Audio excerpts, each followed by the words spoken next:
Have you ever wondered why a place most people will never visit suddenly became front-page political news? Every time satellites pass over the Arctic, they reveal more than ice. They expose power, defense, and future trade routes. In the late 2010s, President Donald Trump openly questioned why the United States did not control Greenland. That moment shocked allies. But it wasn't random. This is the story of how Greenland became a strategic obsession and why it matters now. Greenland looks empty on most maps, but in military planning it sits at the center of the Arctic. Positioned between North America and Europe, it anchors the northern approaches to the continent. Long before social media headlines, U.S. defense planners viewed Greenland as a shield and an early warning platform. Understanding Trump's statements requires understanding this geography, because in geopolitics, location often outweighs population or economics. The Arctic is no longer frozen in time. Melting sea ice has opened seasonal shipping routes and expanded access to resources. For NATO countries, this change created urgency. Greenland, as part of the Kingdom of Denmark, suddenly gained renewed strategic relevance. Trump's interest was not about tourism or real estate. It reflected a broader reassessment of Arctic security taking place inside the U.S. government. Public reaction in 2019 focused on the novelty of the idea. Could the United States buy Greenland? But behind closed doors, defense officials were discussing radar coverage, missile warning, and infrastructure. These conversations never stopped. By the mid-2020s, Arctic strategy had matured from theory into planning, making Greenland central again, this time with long-term implications. This documentary follows the geopolitical logic, not the spectacle. It traces how a controversial proposal reflected real strategic pressures. Greenland's ice hides critical decisions about defense, alliances, and sovereignty. To understand 2026 Arctic security, we must first rewind back, before headlines, before politics, and into history. Because Greenland's importance didn't begin with Trump, it began with war, missiles, and the fear of surprise attack from the north. That legacy still shapes decisions today, setting the stage for modern debates over presence, control, and responsibility in the high north. As we move forward, keep one idea in mind. The Arctic rewards those who plan early. In a region where infrastructure takes decades to build, today's political gestures can define tomorrow's balance of power. Greenland is not an exception. It is the rule. To understand how Greenland became a strategic keystone once again, we must examine the historical foundations of U.S. involvement on the island. Foundations laid long before modern climate change or renewed great power competition. During World War II, the United States established its first military presence in Greenland to prevent hostile control of the island. That temporary wartime measure soon became permanent. By the Cold War, Greenland was essential to early warning system designed to detect intercontinental ballistic missiles coming over the Arctic. Thule Air Base, which has been renamed Patuxent Space Base, was a key element of this strategy. Its radar system sent data straight to North American Aerospace Defense Command. The reasoning was simple. The fastest missile trajectory between continents crossed over the pole, with Greenland positioned directly below. Denmark retained sovereignty, but security responsibilities increasingly relied on the United States. This arrangement worked because it balanced local governance with collective defense. Greenlanders gained economic benefits and infrastructure, while NATO strengthened its northern shield. When the Cold War ended, Arctic urgency faded, budgets shifted, installations downsized, and Greenland slipped from public debate. But the infrastructure remained. Beneath the ice, cables, runways, and radar sites waited for renewed relevance. By the start of the 21st century, shifts in climate data altered strategic considerations. Shrinking ice coverage led to heightened human activity. For defense strategists, this reawakened an old worry. The Arctic was becoming accessible again, making Greenland both exposed and strategically significant. This shift set the context Trump inherited. His administration did not invent Arctic strategy, but it accelerated attention. Greenland, long a quiet asset, was about to re-enter political conversation in an unexpected way. Understanding this history explains why Trump's remarks resonated within defense circles, even when they startled diplomats. The idea sounded unconventional, but the strategic logic behind Greenland was decades old. It's with this background, we can now examine the Trump administration's Arctic posture and how Greenland moved from strategic footnote to headline issue. In 2019, reports surfaced that President Trump had shown interest in acquiring Greenland. Denmark and Greenlandic officials promptly rejected the proposal. However, within Washington, the suggestion highlighted broader concerns regarding long-term access, influence, and security.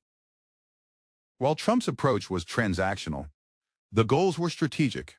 His administration boosted Arctic defense funding, reopened consulates, and prioritized freedom of navigation in northern waters, signaling a renewed emphasis on the high north. The U.S. also published updated Arctic strategies, highlighting missile defense, space monitoring, and infrastructure resilience. Greenland's existing bases were central to these plans, particularly as space and missile warning became more intertwined. Diplomatically, the proposal strained relations with Denmark, but did not break them. Both sides reaffirmed NATO commitments. The controversy revealed a tension between sovereignty and security that would persist into the 2020s. Greenland's government seized the opportunity to reaffirm its autonomy, rejecting any sale, while highlighting the importance of collaboration, investment, and respect for self-governance. The island refused to let others speak on its behalf. By the end of Trump's term, Greenland was firmly back on the strategic agenda. The method was controversial, but the outcome was clear. U.S. policymakers could no longer ignore the Arctic's center of gravity. As administrations changed, the strategic logic remained. Investments continued, not in ownership, but in presence. Greenland had shifted from political curiosity to permanent planning factor. This set the stage for deeper military and alliance implications, where Greenland's role would be tested not by rhetoric, but by real-world strategy. Within NATO, Greenland is a shared asset. It anchors transatlantic reinforcement routes and supports missile warning for the entire alliance. Any shift in Greenland policy affects collective defense planning. By the mid-2020s, NATO increasingly integrated Arctic scenarios into exercises. Greenland's airfields and sensors featured prominently, reflecting concerns about speed, detection, and resilience in northern theaters. Denmark balanced alliance obligations with domestic politics. Maintaining sovereignty while supporting expanded defense presence required careful negotiation, especially with Greenland's autonomous government. For the United States, Greenland offered continuity. Unlike building new bases elsewhere, existing infrastructure could be modernized. This made Greenland cost-effective and strategically efficient. The introduction of space monitoring broadened capabilities. By integrating missile warning with space tracking, Patufik's mission reached into space, linking the Arctic to orbital defense. These developments showed that Trump's initial focus was not isolated. It aligned with long-term alliance needs, even as methods differed. By 2026, Greenland stands as a stabilizing node in NATO's northern posture, quiet, remote, but indispensable. Yet security is only one part of the equation. Beneath Greenland's ice lie resources and economic questions that complicate the strategic picture.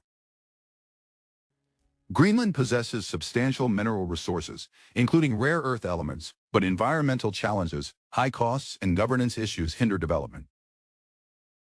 Trump's comments were sometimes interpreted as resource-driven. In reality, extraction remains secondary to security.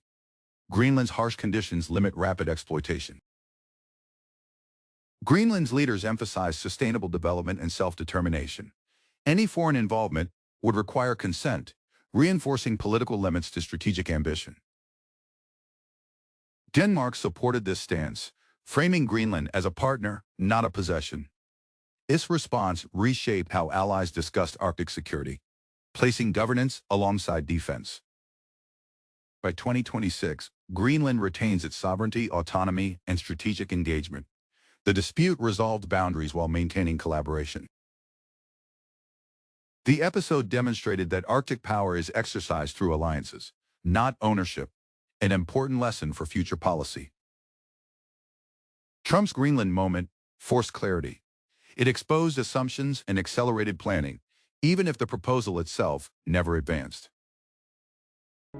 The Arctic emerged more visible, more structured, and more politically defined than before. As we look forward, Greenland stands not as a bargaining chip, but as a cornerstone. Its value lies in stability, early warning, and alliance cohesion. Trump's Gambit revealed a deeper truth. The Arctic rewards foresight over force. Influence comes from presence, partnership, and planning. By 2026, Arctic security is no longer peripheral. Decisions made quietly today will define northern stability for decades. Greenland's history illustrates the lasting nature of geography, even amid shifting political landscapes. Leaders may change, but the map persists. The United States did not buy Greenland, but it secured something more lasting: renewed attention to the high north. This is the culmination. Trump's Greenland Gambit proved not just controversial politics, but a reminder that Arctic security is a long game. This now sets the stage for future decisions on infrastructure, climate adaptation, and alliance defense. The next chapter will center on how NATO adapts to a changing Arctic environment. If you want to follow where this frozen frontier leads next, like, subscribe, and stay with us. The Arctic chessboard is set. The pieces are in motion, and Greenland remains at the center. Silent, strategic, and decisive. What happens next will be written not in headlines, but in long-term commitments made far from the ice's edge.